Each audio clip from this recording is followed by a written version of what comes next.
간헐적 단식에 실패하는 이유는 딱 한 가지예요. 382일 동안 안녕하세요. 여러분들의 건강 멘토 몸마음TV 줄리입니다. 반갑습니다. 오늘은 간헐적 단식에 대해서 완전히 이해하는 시간, 그리고 어떻게 하면 성공할 수 있을지 완벽하게 성공해보는 시간 갖도록 하겠습니다. 일단 간헐적 단식이 좋은 이유는 우리가 공복 시간을 길게 가져가면 우리 몸 안에서 오토파지 현상, 자가포식 현상이 일어나는데, 이때 몸 안에 있는 독소나 죽은 세포, 근데 배출되지 못한 그런 쓰레기들 있죠, 우리 몸속에 있는. 네, 그런 것들이 재활용돼서 분리수거되는 작용이 일어나는 거예요. 쓸 건 쓰고 버릴 건 버리고 이런 작용이 일어나니까 우리 몸이 한번 정리가 되는 시간을 가질 수 있고요. 그 다음에 우리 위와 장은 계속해서 쉬지 않고 시달리고 있어요. 이렇게 먹기도 하지만 쉬는 시간도 많이 가져야 되는데, 아침부터 저녁까지 끼니 이외에 군것질도 너무 계속하고, 밤에는 위랑 장이 쉬는 시간인데 야식 혹은 회식 해가지고 밤늦게까지 먹는 시간들이 너무 많으니까 위와 장이 쉬지 못하면서 염증과 기능 저하, 무력감 이런 것들에 많이 시달리는 상태가 되어 있는 거예요. 그래서 이 공복 시간을 길게 가져가면 일단 우리의 위와 장이 휴식할 수가 있고, 다이어트 목적으로 했을 때 가장 효과적인 이유는 우리 몸에서 이 포도당이 사용이 되는 순서가, 일단은 혈관 안에 있는 포도당, 그 다음에 이제 글리코겐 형태로 저장이 되어 있는 포도당들을 이제 분해해서 사용을 하죠. 글리코겐이 이제 장기 저장된 게 바로 지방이기 때문에 글리코겐이 다 소비가 되고 나면 우리 몸 곳곳에 있는 지방들을 연소시켜서 그 포도당을 에너지원으로 사용하게 되는 거예요. 그래서 간헐적 단식을 24시간에서 48시간 이상으로 길게 가져가게 되면은 우리 몸속에 저장된 포도당인 글리코겐도 다 사용이 되고, 그리고 몸속 여기저기 불필요한 지방들도 쉽게 연소시킬 수 있는 방법이 바로 간헐적 단식이 되는 거죠. 그래서 우리 몸의 독소들도 정리를 하고 체지방들도 연소시키고 위와 장 소화기 계통도 회복시킬 수 있는 게 바로 간헐적 단식이 되는 거예요. 그래서 당뇨가 있으신 분들 혈당 수치를 낮춘다거나 아니면 다이어트를 해서 체지방을 빼려고 할 때 매우 추천드릴 수 있는 방법인데요. 그 외에도 뭐 기본적으로 몸에 염증이 많으신 분들이 몸을 한번 깨끗하게 개선하고자 할 때 추천드릴 수 있는 게 바로 간헐적 단식인데, 간헐적 단식을 실제로 도전을 야심차게 했던 분들이 실패하는 경우가 정말 많거든요. 참지 못해서 실패하는 것도 있지만 억지로 참으면서 했는데 몸이 오히려 더 망가지고, 뭐 여자분들 같은 경우에는 생리가 끊긴다거나 머리카락이 빠진다거나 몸에서 대사질환이나 염증들이 더 심해지는 경우를 많이 만나게 되는 거죠. 간헐적 단식에 실패하는 이유는 딱 한 가지예요. 진짜 간단해요. 그건 바로 비타민, 미네랄, 수분 부족이에요. 우리가 일반 식사를 하던 간헐적 단식을 하던 이 5대 영양소를 충분히 먹지 않으면 우리 몸에서 문제가 생길 수밖에 없어요. 그런데 이 간헐적 단식을 하게 되면 공복 시간 외에 밥을 먹을 수 있는 그 시간에는 무엇이든 아무거나 먹어도 된다고 생각을 하잖아요. 근데 먹는 양은 정말 상관이 없어요. 얼만큼을 먹던 그건 상관이 없는데, 반드시 5대 영양소가 충분하게 들어있지 않으면 우리 몸에서 문제가 생길 수밖에 없어요. 그런데 그 중에서도 이 단백질이나 지방, 중성지방이나 탄수화물 같은 경우에는 우리 몸에 이미 많이 저장이 돼 있어요. 그래서 그걸 뭐 며칠 단식을 한다고 해서 고갈이 되거나 그러진 않거든요. 전혀 문제가 안 돼요. 근데 문제가 되는 건 뭐냐면 바로 비타민, 미네랄 같은 이 미량 영양소들, 이것들은 몸에 저장되는 영양소가 아닌 거예요. 그래서 우리가 매일매일 먹어야지 우리 몸에 들어와서 우리 몸에서 대사도 하고 뭐 효소도 만들고 호르몬도 만들고 이런 역할들을 하는 게 바로 비타민, 미네랄이에요. 그리고 제가 강조해서 이야기하고 있는 소금, 이 소금과 물 있죠? 이 소금과 물도 바로 미네랄의 한 종류잖아요, 소금이라는 게. 소금이 반드시 있어야지 우리 몸에 물을, 채수분을 이렇게 유지할 수 있는 거고, 그래서 비타민 미네랄이 부족하게 되면은 우리 몸에서는 즉각적으로 문제들이 생기게 되는데, 우리가 한 예로 눈밑이 떨리면 마그네슘 부족이라고 얘기하잖아요. 그런 것처럼 우리 몸에서 대사를 하는 데 있어서 여기저기에서 문제들이 생기게 돼요. 대표적인 게 우리가 비타민 C가 부족하면 이 잇몸이나 장기에서 피가 나는 괴혈병이 증상이 나타나게 되거든요. 그리고 구루병이라는 것도 비타민 D가 부족하면은 다리가 이렇게 휘는 그런 증상이 나타나는 것처럼, 괴혈병, 구루병, 각기병 막 이런 것들이 다 비타민이 부족하게 되면 나타나는 증상들이에요.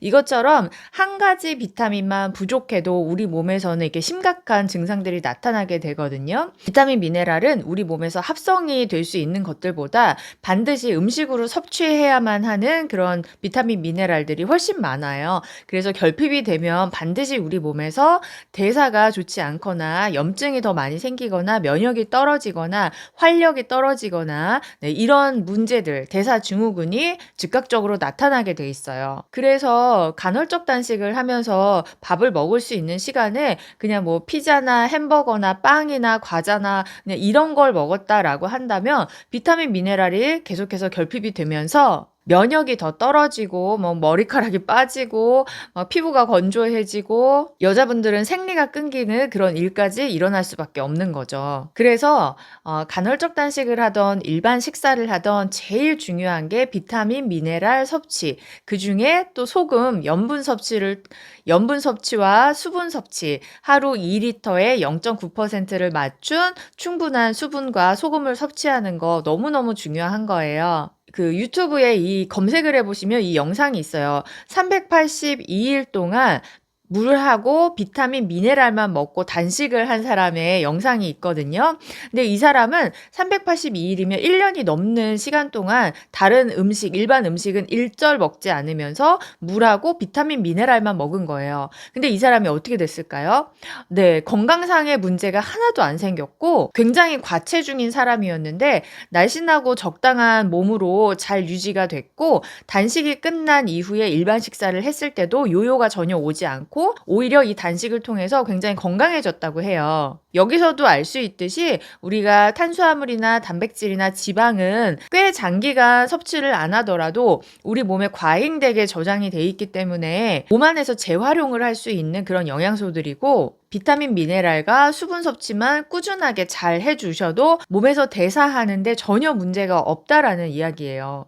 그만큼 비타민 미네랄이 중요하다는 얘기인 거죠. 그래서 여러분들이 이 비타민 미네랄, 특히나 소금물 충분하게 드시면은 굳이 간헐적 단식을 하지 않아도 점차적으로 몸의 대사가 좋아지면서 자꾸 음식이 땡기는 그런 입맛도 바뀌게 되고, 그러면 자연적으로 저녁 이후에는 식사를 굳이 할 필요가 없어지거든요.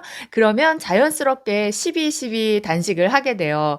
그건 12시간 동안 밥을 먹고 저녁 7시 이후 다음날 아침까지는 그냥 음식을 먹지 않는 자연스러운 단식이에요. 이런 단식이 굉장히 그냥 자연스럽게 찾아오게 된다는 거죠. 그렇게만 돼도 천천히 여러분들의 체중도 좋은 방향으로, 건강한 방향으로 바뀌어 갈 텐데요. 그렇지만 여러분들은 빨리 살을 빼고 싶고 빨리 체지방을 박살내고 싶으니까 조금 더 과감한 간헐적 단식에 도전을 하고 싶을 거예요. 자, 그래서 이제부터 간헐적 단식 하는 방법에 대해서 좀 더 구체적으로 말씀을 드리도록 하겠습니다. 간헐적 단식을 할 때 중요한 식습관 정리해 드릴게요. 우선 하루 0.9%의 염분을 맞춘 2리터에서 3리터의 수분 공급은 매우 중요합니다. 하루 500ml씩 4번을 드시는데 500ml에 따뜻한 미온수, 45도 정도 따뜻한 미온수에 4g 정도의 소금, 티스푼으로 하면은 1스푼에서 2스푼 정도 넣으시면 돼요. 네, 그렇게 해서 4번을 드시는 거는 필수로 우리 몸에 채수분을 채워주고요. 단식 기간 중에는 몸에서 염분 소비가 많이 일어나지는 않기 때문에 하루 20g보다 조금 적게 드셔도 무방하긴 해요. 여러분들의 몸은 해독이 많이 필요하고 또 염분도 많이 부족한 상태이기 때문에 충분히 드셔도 나쁠 건 없다고 생각해요.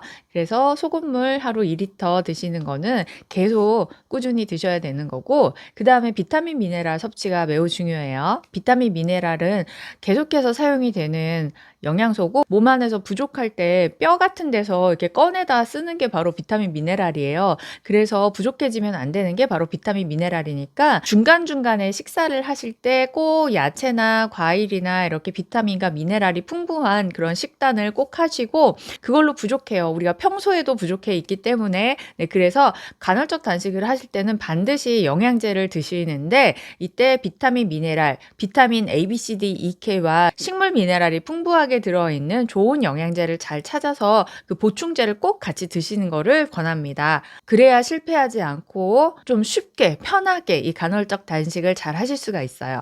그 다음에 식사를 하실 때는 당연히 가공식품은 배제하셔야 돼요. 차가운 거 당연히 안 되고요. 식품 첨가물들이 많이 들어가 있는 과자, 콜라, 사이다, 아이스크림, 햄, 소세지 이런 거 당연히 안 돼요. 우리가 해독하려고 이 간헐적 단식을 하는데 독소를 또 넣어주면 되겠어요? 안 되겠어요? 네, 안 됩니다. 맵고 짜고 이런 거는 전혀 상관없어요. 그런 건 모두 다 영양이기 때문에, 그래서 자극적이냐 자극적이지 않으냐 그건 전혀 중요하지 않고요. 야채, 과일, 곡식들이 골고루 다 들어가 있는지를 확인하시면 됩니다. 그게 양식이든 한식이든 뭐 고기가 들어갔느냐 안 들어갔느냐 그런 건 중요하지 않아요. 단지 가공식품을 드시지 말아라. 어차피 우리가 비타민 미네랄은 보충제로 영양제로 따로 보충을 할 거니까 상관이 없고, 가공식품 독소를 몸에만 넣지 말아라 라는 거예요.